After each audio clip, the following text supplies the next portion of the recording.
Sir ಈಗ next ಏನು sir ವಾರದ ಮಾತ್ರ ಸೋಮವಾರ ಮೇಲೆ ಕಾನೂನು ಅದನ್ನು ಕೇಸ್ ರಿಜಿಸ್ಟರ್ ಮಾಡೋಕ್ಕೆ ಏನು ಮಾಡ್ಬೋದು ಸರ್ ಈಗ ನೀವು ದೂರು ಕೊಡಲಿಲ್ಲ ಅಂತಂದ್ರೆ ಅವ್ರು FIR ಮಾಡ್ಬೋದಾ?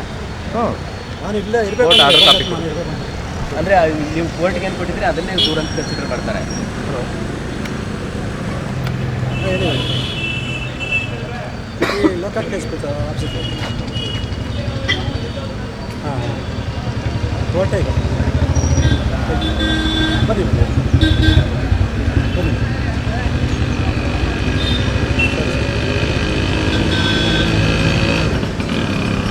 ಈಗ ನೆಕ್ಸ್ಟ್ ಎಲ್ಲಿ ದೂರು ಕೊಡ್ತೀರಾ ಸರ್?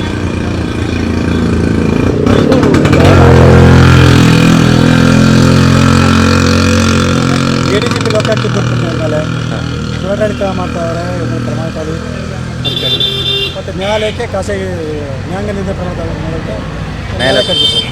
ಸರ್ ಇವ್ರಿಗೆ ನಿಮ್ಮ ದೂರಿನ ಅವಶ್ಯಕತೆ ಇದೆಯಾ ಸರ್? ಈಗ ಇಲ್ಲ ದೂರು ಕೊಟ್ಟಿದ್ದಾರೆ ಕೋರ್ಟಲ್ಲಿ ಏನು ದೂರು ಕೊಟ್ಟು ಅದ್ರ ಮೇಲೆ ಇವ್ರು FIR ಮಾಡ್ಬೋದು.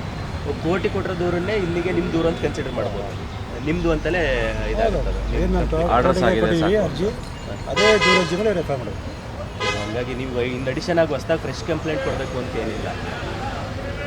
ಸೊ ನ್ಯಾಯಾಲಯಕ್ಕೆ ನಾವೇನು ಸಲ್ಲಿಸಿದ್ದೀವಿ ಅದ್ರ ಮೇಲೆ FIR ಮಾಡಿದ್ರೆ ಕೋರ್ಟ್ ಮತ್ತು ಈಗ ಹಳೆ ಅಪ್ಲಿಕೇಶನ್ ಅನ್ನೋ ಥರ ಪ್ರದೀಪ್ದು ಅದನ್ನು ಕನ್ಸಿಡರ್ ಮಾಡಬೇಕಾ ಬೇಡವಾ? ಅದೇನಿದೆ ಅಲ್ಲ ಅದು ಇದಕ್ಕೆ ಪೂರಕವಾಗಿ ತಗೊಳ್ತಾರೆ. ಎನರ್ಜಿಗೆ ಪೂರಕವಾಗಿ ಏನು ಇವರು ಸರ್ ಈಗ ಪ್ರದೀಪ್ ಅವರು ಜನಪ್ರತಿನಿಧಿ ನ್ಯಾಯಾಲಯಕ್ಕೆ ಕೊಟ್ಟಿಲ್ಲ ದೂರು ಕೊಟ್ಟಿಲ್ಲ, ಮತ್ತು ಅದರಿಂದಲೇ ಇದು ಅಂತಲ್ವ ಸರ್? ಈ ಕೋರ್ಟ್ ಆರ್ಡರ್ ಮಾಡಿರೋದು ಜನಪ್ರತಿನಿಧಿ ನ್ಯಾಯಾಲಯ.